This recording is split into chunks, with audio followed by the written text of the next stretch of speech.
I'm gonna cut that part out.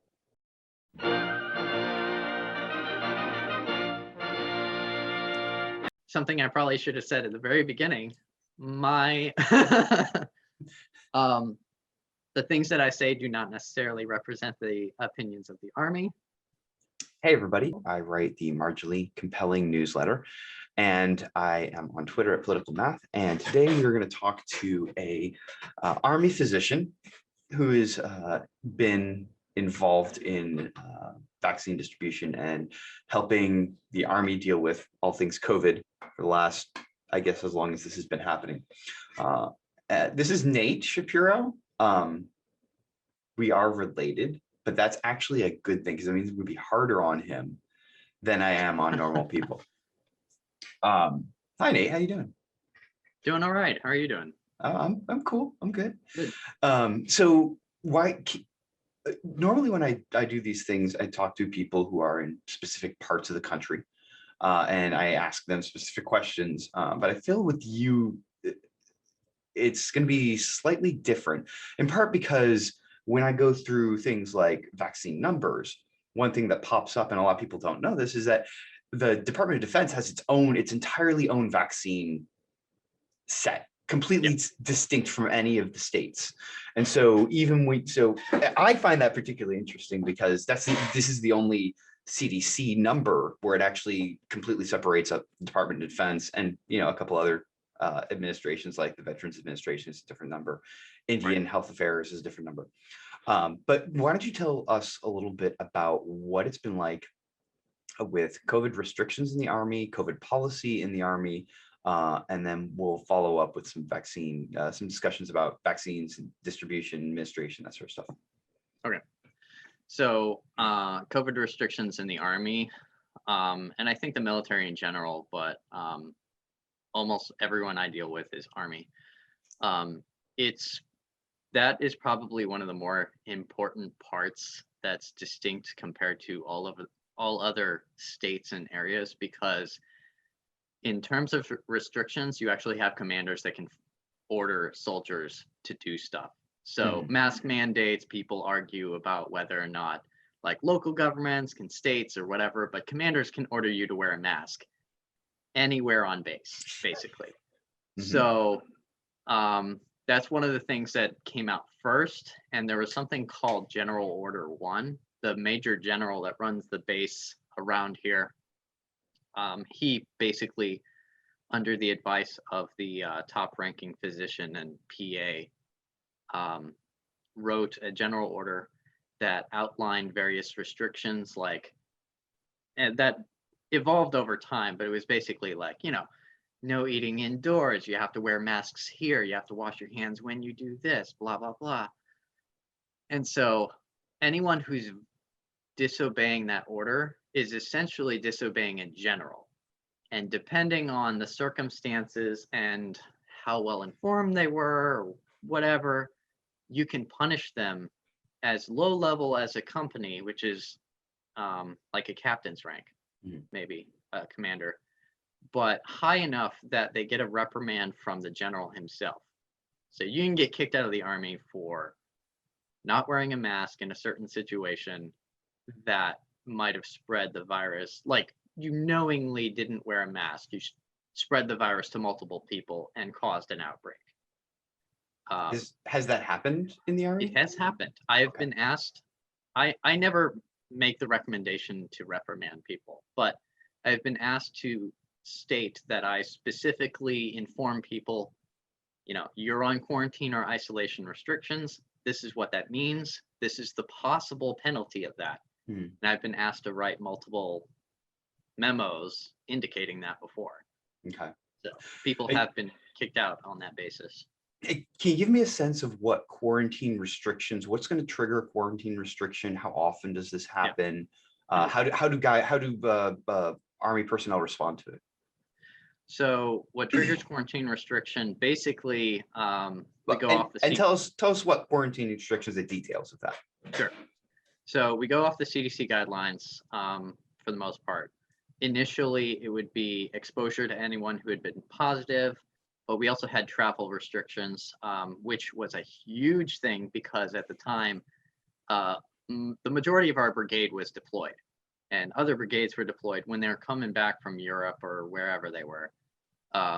We had to screen every single one of them with questionnaires and temperatures, and then put them in 14-day quarantine. So these guys who had been deployed for who knows how many months, who knows where, then they still couldn't see their family. Well, some of them couldn't see their families for 14 days.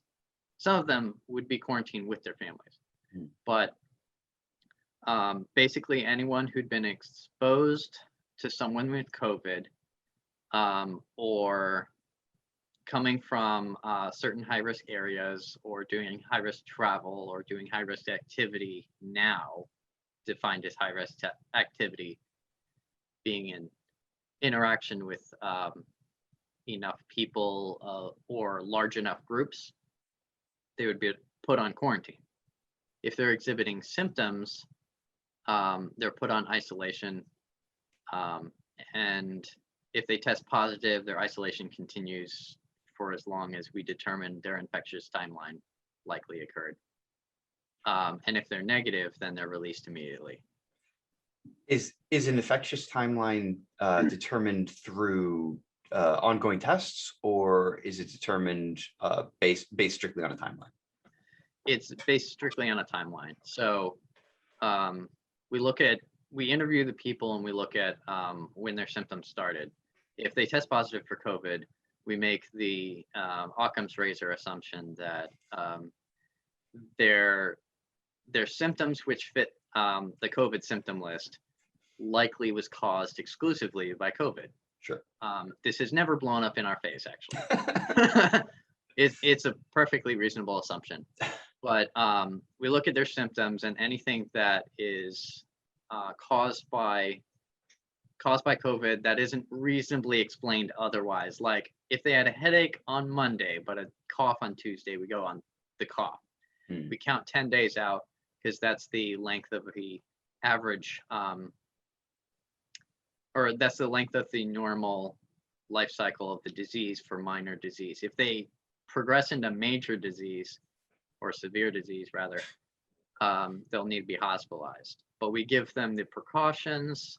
Public health does daily checks on them, fortunately, and the doc in their battalion will call them at the beginning, at the end of both, and then they're released afterwards. And one of the restrictions that plays a big role in the military is if you leave your house when you're quarantined or isolated without the guidance of either the commander or the doc, then you can get that like reprimand from as high as the general. Has how closely are these quarantines and isolations followed? I mean, as a percentage, do you have a lot of people? I mean, anyone in my battalion, I follow them, like I said, at the beginning and the end, definitely. But we have daily trackers. So each commander has a tracker for everyone in his battalion. And even the lower levels, the battalions are made up of companies. Every company has a tracker. So everyone who's on quarantine, everyone who is on isolation because they tested positive or whatever, they keep track of them daily. And when someone is released, the word disseminates and they're removed from the tracker. So it's a daily update. Would you say that the quarantine and isolation have worked particularly well in keeping outbreaks from spreading across a battalion? I would say the quarantine and not the travel quarantine. I have a lot of misgivings about the travel quarantine, which has evolved. Thankfully, the command around here listens very well to healthcare advice, and for all I know, that's general across the Army. They do, but I was very grateful for how our general listens to medical advice. But the travel quarantine, I do not like very much, because in the absence of real risk or threat or anything, I don't think there's any reason to necessarily quarantine. But so other quarantine, it's like an abundance of caution thing. Right. Yeah. Okay. So, for example, there's one restriction that persists because it's a mileage thing. We have always had this this mileage radius. You need special permission to go outside of a mileage radius, even when there is no COVID, because people want to keep track of their soldiers. Mhm. But there's one idea that there's a higher risk a certain distance out, and my personal opinion is COVID 151 miles away is not more dangerous than 149 miles away. But quarantine and isolation with regard to actual perceived threats, so with regard to exposures or positives, when the soldiers actually listen to that advice, which happens most of the time, Okay. it has been pretty good in restricting spread. Okay. Here's another thing that I should have mentioned earlier. With those trackers that happen daily, whenever someone tests positive, both the medical personnel and the command will run a trace. So if you read on CDC or you hear about COVID tracing contacts, there are two traces that go on for most of the time in the military. Command and healthcare run a trace. And if it's certain people, like if a healthcare professional got positive, there would be another trace by the public health department that they would run that too. So multiple traces go on because some people are more willing to admit stuff to their doc than their commander. But that's been pretty good, rather than just like relying on people to admit it to the CDC and tell their friends. You actually have a commander telling them to do it, or a first sergeant or whatever. Okay. Are there any restrictions on soldiers' families, or in terms of going to school or going to church or anything like that? No. The Army is not allowed to put any restrictions on families. Oh, okay. Yeah. So let's talk a little bit about vaccines. You are currently involved in vaccine administration distribution, is that correct? Yes. There are regular, couple times a week, there's vaccine distribution and administration. Well, I'm involved in the screening process because the medics are much faster at administering vaccines than I am. Okay. But there's a drive-through vaccine, we call them rodeos, where a whole bunch of people get vaccinated at a time. That happens a couple times a week. My particular base is split up into two different sites, and there's one at a hospital and one in a different site that I help out with. But in a little while, I will actually be deployed to be a clinic manager running one of the mass vaccination sites for FEMA. So. Okay. Is that an initiative that's already started, or is it just getting started? It's an initiative that already started when Biden first came into office. They had a plan of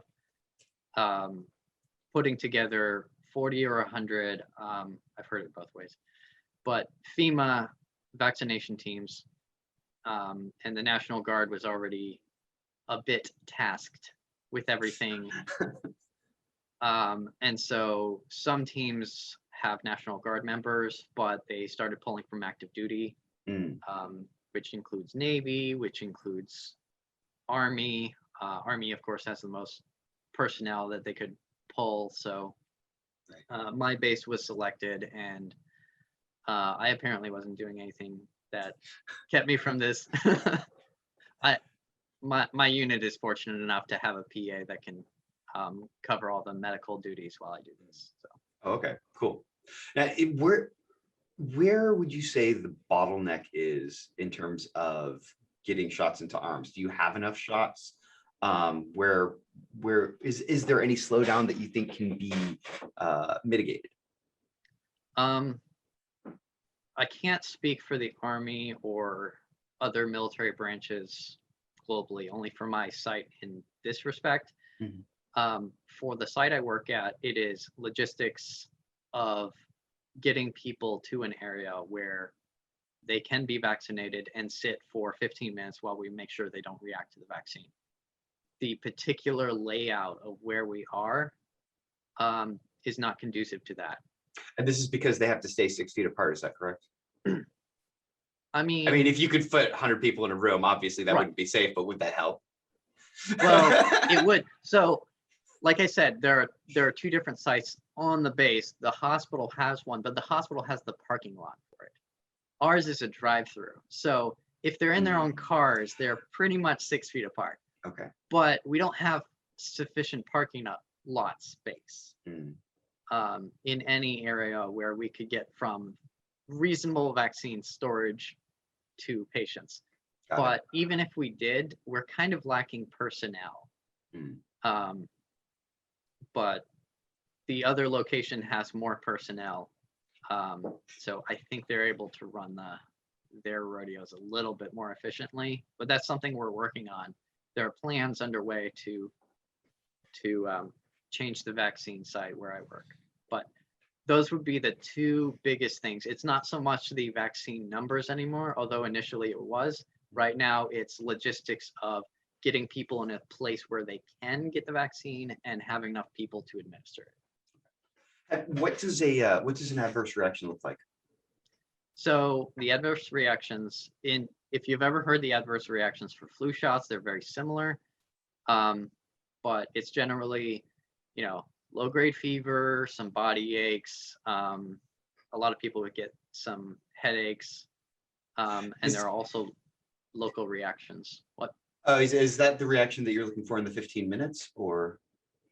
No, in the 15 minutes, we're looking for anaphylaxis. So the life-threatening reactions. We have all kinds of healthcare workers on standby. We have EpiPens. Have you had to use stethoscopes?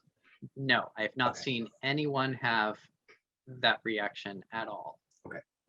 And the last time I looked at the statistics, it was like 1 in 60,000 people, which is not abnormal for just any vaccine. For any medication at all. Pretty well, yeah, kind of. There are certain classes of medications that people react more frequently, like penicillins and stuff. But anyway. Oh no, continue on. Sorry.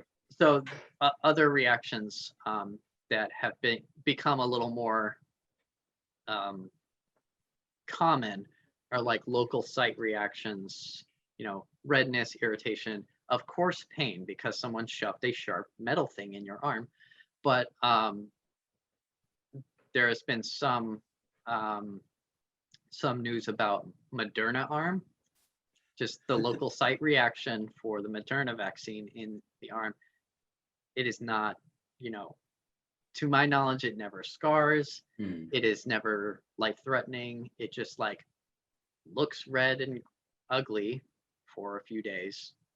And interestingly enough, this is something that I haven't had to deal with vaccines before, but because it's a 2-shot regimen for both Pfizer and Moderna, the second one elicits a much stronger response, which seems to be even stronger if you've had COVID before you started the vaccination. So I had one person who had COVID and he felt like crap because some people get the mild form and he had the mild form. He just felt like really, really bad flu.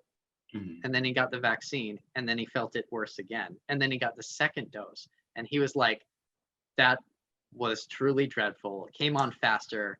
It was so much worse. I couldn't sleep. I was shaking in my chair. But it goes away in like a day and a half, at least most of the time. So right. Okay. Have you run into any issues with vaccine reluctance? People who don't want to get vaccine? So much. Really? So much. Okay. Yes. Primarily, I think, there are a few things going on. One is, and I've interviewed a lot of people about this because I've actually occasionally been tasked with going around to educate people. And because the vaccines are under FDA emergency use approval, the Army cannot mandate vaccinations. Oh. When it is fully approved, the Army can mandate vaccinations, which is what they do, for example, the flu. Everyone is mandated to get it unless they have an absolute reason that is verified by a medical professional not to get it. But for the COVID vaccines, soldiers can opt not to get it. Okay. And some of the reluctance is a lot of the things that you see in the news. People hear various things. I've heard some people say I'm afraid it'll affect my fertility. Some people have, beliefs that it's spiritually linked, or there's a microchip. That's a little bit more rare, but a lot of people use the reason that they don't think it's been tested thoroughly because it's a newer vaccine. And there are also, and this is a very legitimate concern, given our country's past history, racial minorities are reluctant to get it because they know that in the past, like the Tuskegee things, they're reluctant to do anything until it's been fully tested. It's had a lot of time to show that there are no long-term side effects. And that's another thing. People are afraid of long-term side effects.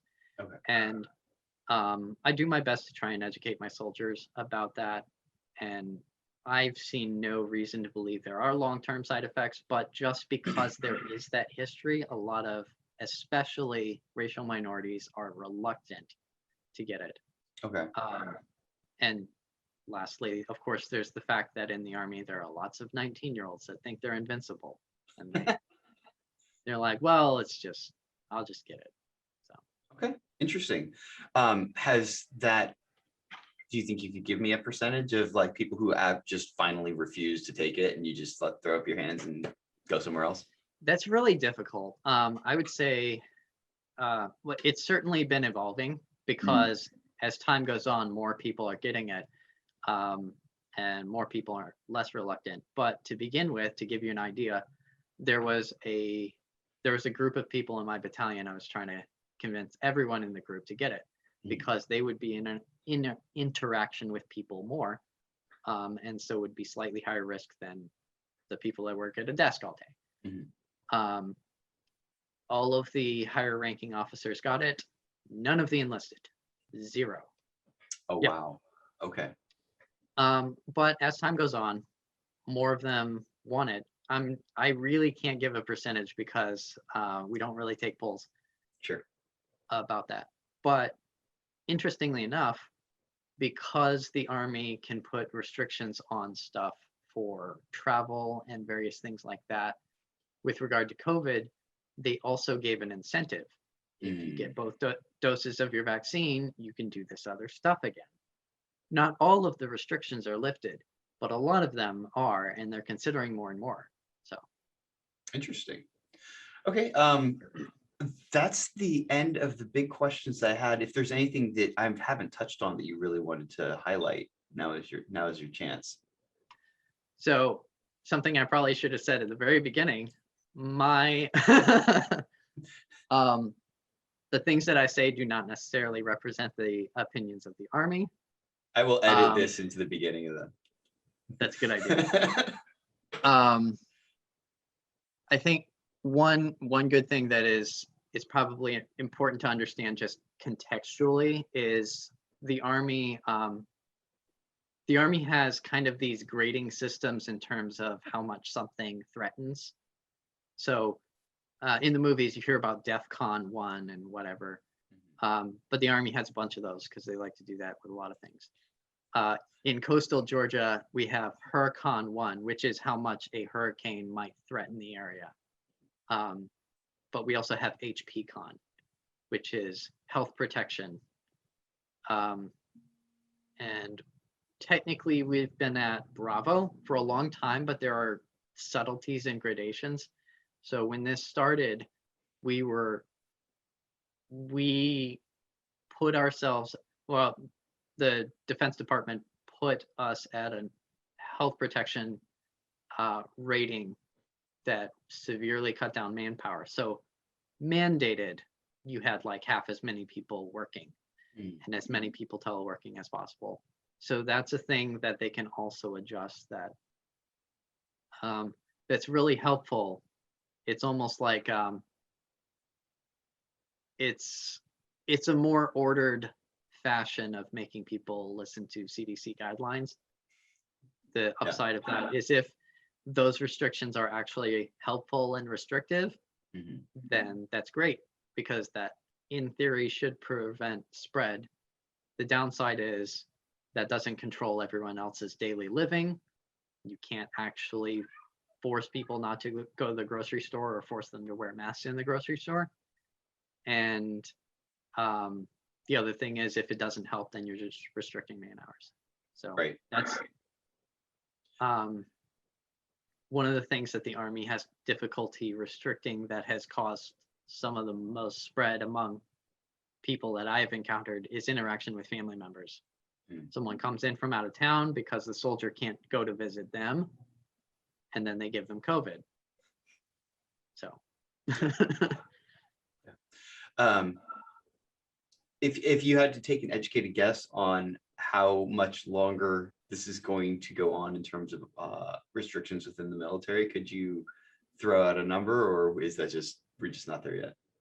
So of course it's a spectrum. Sure. Are you talking about like when people will no longer have masks, or when there will be absolutely zero restrictions? Or is there a lot of pushback against the masks, or are people just kind of like, meh, masks? In terms of commanders and definitely the general, they love the mask. Put the mask on, because it makes them feel like they're doing something visible. Right. And masks are effective, but even if only wearing one mask was not effective and two masks was, and you couldn't tell the difference, they'd probably still want the one mask because it looks like they're doing something. Okay. But the commanders do like the mask, and they do enforce the mask mandate. The enlisted, especially in certain areas, do not like it.